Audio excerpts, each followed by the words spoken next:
I've been thinking about something lately. Over the years, I've received thousands of comments and messages from people all over the world on my older tarot YouTube channel. But every now and then, I'll read something that stops me in my tracks. Someone will say, I feel like such a failure, or I think I've wasted my life. Sometimes it's someone in their 20s who feels like they're already behind. Sometimes it's someone in their 40s or 50s who believes that it is too late to start over. And sometimes it's a parent who feels like they weren't good enough. Sometimes it's someone who's been through a divorce, lost a job, struggled with anxiety, or made a decision they wish they could take back. The stories are different, but the feeling underneath them is often the same. Somewhere along the way, they started believing that they weren't enough. And if you've been carrying around this belief that you're a loser, or that you've fallen too far behind, or that everyone else seemed to have life figured out except you, I hope you stay with me till the end of this video. Not because I have all the answers. I definitely don't. I'm still learning and I'm still asking questions. I'm still trying to make sense of life just like everyone else. Hi, I'm Chelsea and welcome. This channel actually started as a vlog channel. In the beginning, I just wanted to share little pieces of my everyday life, going to the gym, running errands, trying new cafes, traveling, cooking, the ordinary moments. But something interesting started happening. I started thinking about people, about relationships, about why we do the things we do. Why some people seem confident while others constantly doubt themselves. Why heartbreak changes some people but makes others stronger. Why we spend so much of our lives searching for love, approval, meaning, or peace. And I realized maybe that's what this channel was always meant to become. A place where you get to see snippets of my everyday life while I share some of the thoughts that have been on my mind. So if those are the kinds of conversations you enjoy, I really love for you to subscribe and join me. Not because I want everyone to agree with me. I hope you continue thinking for yourself. So here's the question that's been on my mind lately. Who convinced you that your worth had to be earned? When did you start believing that making a mistake meant there was something wrong with you? When did failure stop being something that happened and start becoming who you believed you were? I've always found it fascinating that two people can go through almost exactly the same experience and walk away believing completely different things. Imagine two people who both lost their jobs, and one person says, that was painful, but I'll find another opportunity. The other says, I knew it, I'm just not good enough. Same event, completely different story. Or imagine two people who both go through a breakup. One eventually says that relationship wasn't right for me. The other carries the belief of, I guess nobody will ever truly love me. Again, same experience, different conclusion. So I've often wondered, what makes the difference? Why does one person lose a job while another loses their identity? Why does one person experience rejection while another starts believing they're unworthy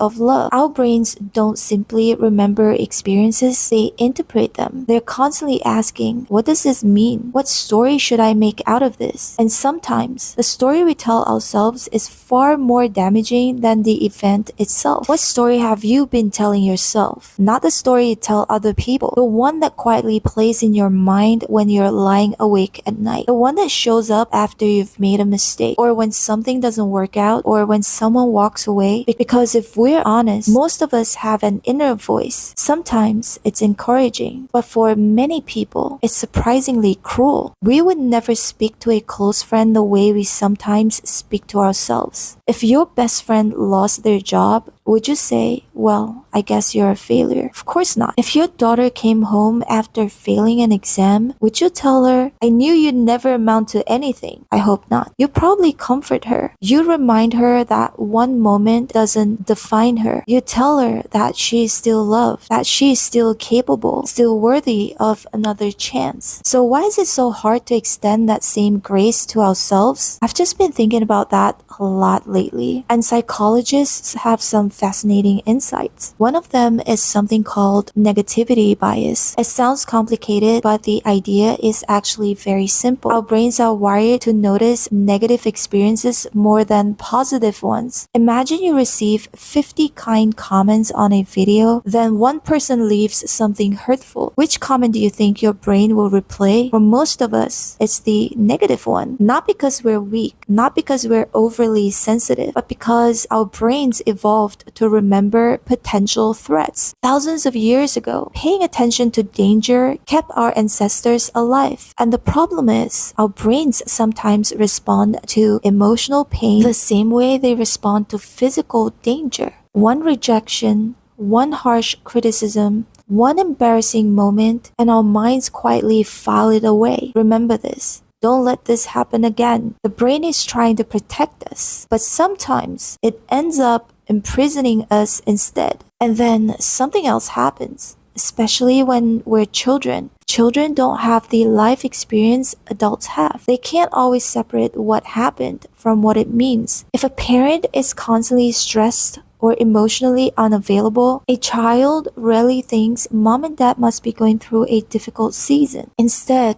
the child often wonders, did I do something wrong? Or maybe I'm just not lovable. It's heartbreaking because children are incredibly observant, but they don't always have the wisdom to make sense of what they've observed correctly. So they create stories. Stories that help them make sense of the world. The problem is, many of those stories follow us into adulthood, long after these circumstances have changed. And before we know it, those stories become part of our identity. I'll never be enough. I'll always fail. Nobody stays. I'm not smart enough. I'm too old. I'm too broken. What's interesting is that none of those are facts. They're interpretations. And there's a big difference. One of the most encouraging discoveries in neuroscience is that our brains remain capable of change throughout our lives. And this is called neuroplasticity. I believe I've talked about this in my last couple of videos. In simple terms, your brain isn't a block of concrete. It's more like a garden. Whatever you water tends to grow. Whatever you repeatedly think, you strengthen. Whatever you repeatedly practice becomes more familiar. And that's why habits become easier. And that's why fears become stronger when they're never challenged. But it's also why healing is possible, because the brain can learn new patterns, new ways of thinking, new ways of responding. I'm not saying that positive thinking solves everything. Life is more complicated than that. And some people carry deep trauma, and some people battle depression or anxiety, and some people need counseling or support or medical treatment. There's absolutely no shame in that. Healing isn't about pretending nothing happened. It's about refusing to let what happened become your entire identity. And that realization changed the way I see people, including myself, because I stopped asking what's wrong with this person and started asking, I wonder what story they've been carrying. Sometimes the person who seems angry is actually deeply hurt. And sometimes the person who pushes everyone away is terrified of being abandoned again. Sometimes the person who never believes compliments spent years hearing criticism instead. Once you begin looking at people through that lens, you start feeling less judgmental and more compassion, including toward yourself.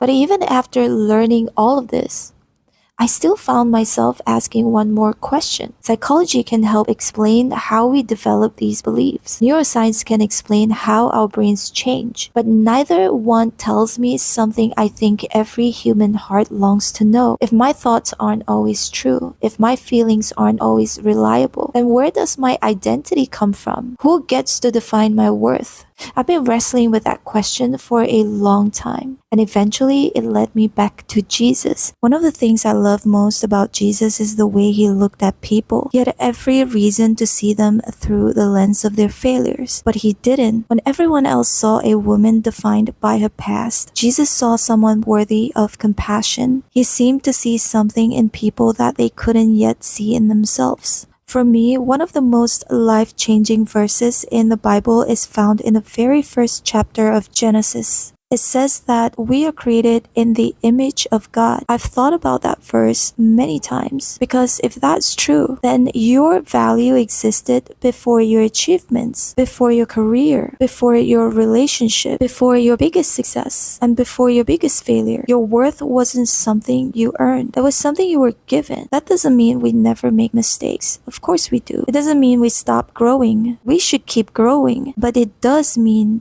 that our failures don't get the final word. Honestly, I find that incredibly freeing, because if my identity depends on my performance, then I'll spend my entire life trying to prove I'm enough. But if my identity begins with being loved by the one who created me, then I don't have to earn what was already freely given. Now, maybe you're watching this and you're thinking, Chelsea, I'm not sure I believe all of that. And that's okay, really. I'm just grateful that you're still here. My hope has never been to pressure anyone into agreeing with me. My hope is simply to share what's helped me make sense of life.